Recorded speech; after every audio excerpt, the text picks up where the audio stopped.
programme vous est présenté par notre partenaire, Louis Moto.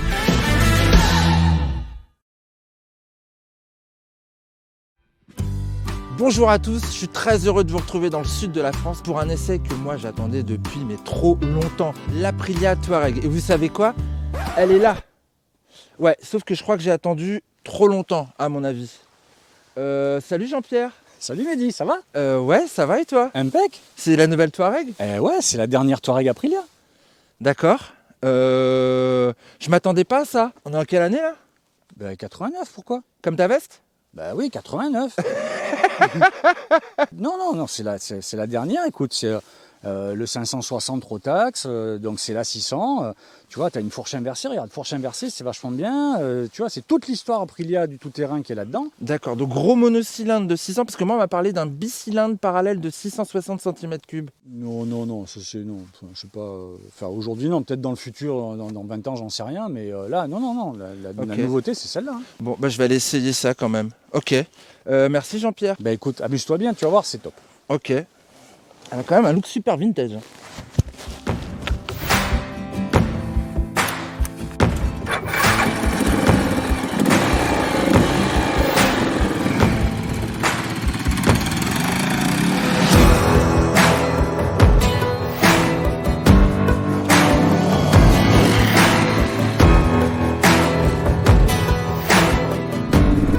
Oh la vache, d'emblée c'est super sympa. Il est bien présent ce petit mono. Ce gros mono en vérité quoi. Vraiment hyper bien rempli à bas régime. Et puis il a de la longe. Ah, et puis on la sent légère, passe-partout. Belle philosophie, je m'attendais pas à ça. Allez, je vais me rasseoir un peu, profiter. C'est quoi ce bouton de check là devant? Ah ouais, mortel ce bouton de check quoi. C'est deux salles, deux ambiances. J'ai plus du tout la même instrumentation. Voyez, je suis sur la 2022. C'est une tuerie et je retrouve vraiment cette facilité à passer en tout terrain sur cette Touareg 660 cette fois.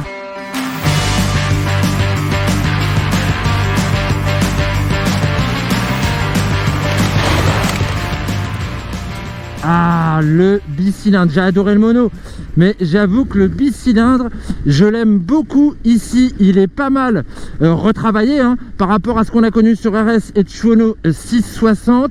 C'est moins puissant, c'est plus coupleux.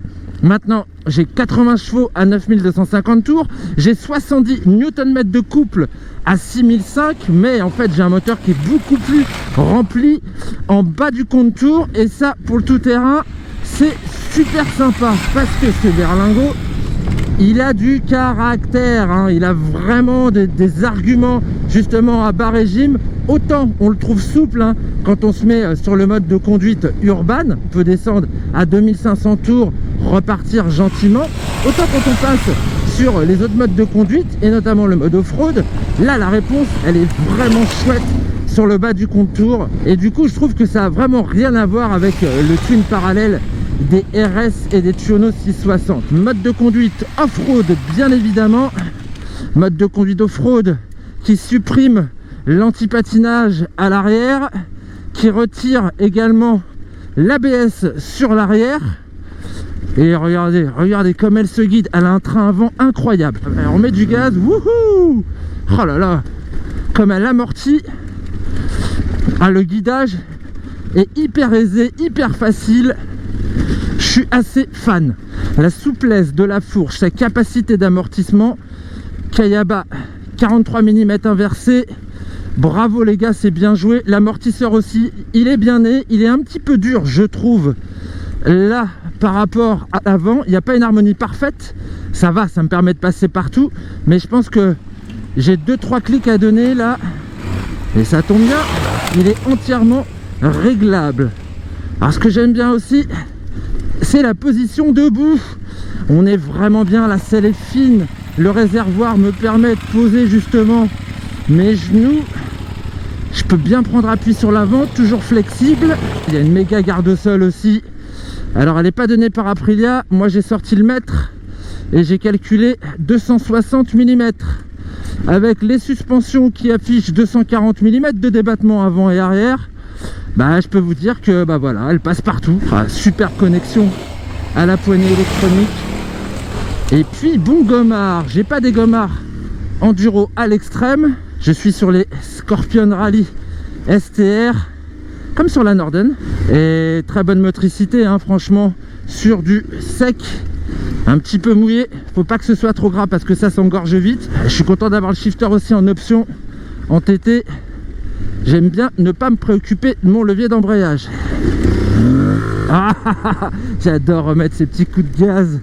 Oh là là, regardez la caillasse, mais regardez comme ça amortit bien, c'est incroyable. Elle reste parfaitement en ligne, on la sent légère, on la sent facile, fine, longue. Elle est vraiment amusante hein, dans ce contexte. Bon ok, elle est amusante en tout terrain.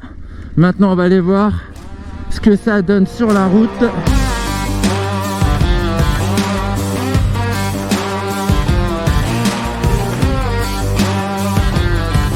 Et on est bien sur la selle. Elle est assez moelleuse, elle est pas trop fine, mais en fait elle est suffisamment travaillée pour que malgré sa hauteur de 860 mm, eh ben, qu'elle demeure quand même assez accessible.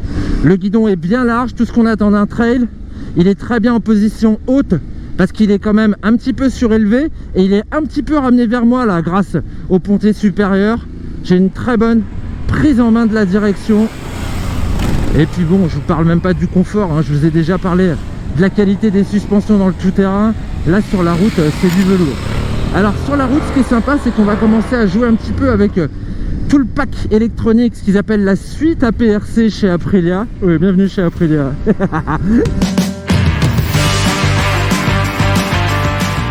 Au menu, Noël vous propose des assistances au degré variable. Ces niveaux sont prédéfinis sur les 3 modes de conduite Urban, Explore et Off-Road. Un 4e mode individuel permet de se faire une moto à la carte. Tout est parfaitement visible sur l'écran TFT de 5 pouces, un équipement utile comme la prise USB sous l'instrumentation ou le régulateur de vitesse pour les transferts autoroutiers. La protection, elle est pas ouf. La bulle, elle me permet de ne pas avoir trop de vent dans la tronche jusqu'à 90. Au-delà de 90, 100 km/h, j'ai le haut du casque et la visière qui accroche un petit peu. Mais c'est quand même pas mal et franchement, pour un trail plutôt typé enduro, eh ben, je trouve que cette protection, elle est largement suffisante. Freinage, ça va, il n'y a pas une attaque de malade, mais c'est ce qu'on recherche justement sur ce genre de bécane. Je me sers pas mal de frein arrière pour éviter le coup de cheval à bascule parce que oui, la fourche plonge, ça c'est sûr. On a aussi un châssis spécifique, on revient au tube d'acier et on a une fourche qui est très ouverte hein. Donc ce qui fait que c'est pas quand même une reine de l'agilité. En revanche, on ressent pas du tout d'inertie au moment de basculer d'un virage à un autre. C'est quand même super bien fait, bravo, malgré la route 21 pouces à l'avant et de 18 pouces à l'arrière. Je sais pas si c'est vraiment l'héritière hein, de la décennie des années 80. Ça, Jean-Pierre nous le dira peut-être hein, dans son test, dans son prochain essai de la Touareg 600 à retrouver sur la chaîne Motor Live. Moi, ce que je vois, les gars, c'est qu'elle est top cette meule. Ah super Mehdi, mais elle a un prix plutôt élevé pour sa cylindrée, 11 999 € dans ce coloris Acid Gold, et jusqu'à 12 699 € pour la déclinaison bleue. Chez Yamaha, la concurrente Ténéré 700 démarre à partir de 10 199 €. Cette différence tarifaire est-elle vraiment justifiée? Avec le comparatif, la réponse arrivera très bientôt sur la chaîne.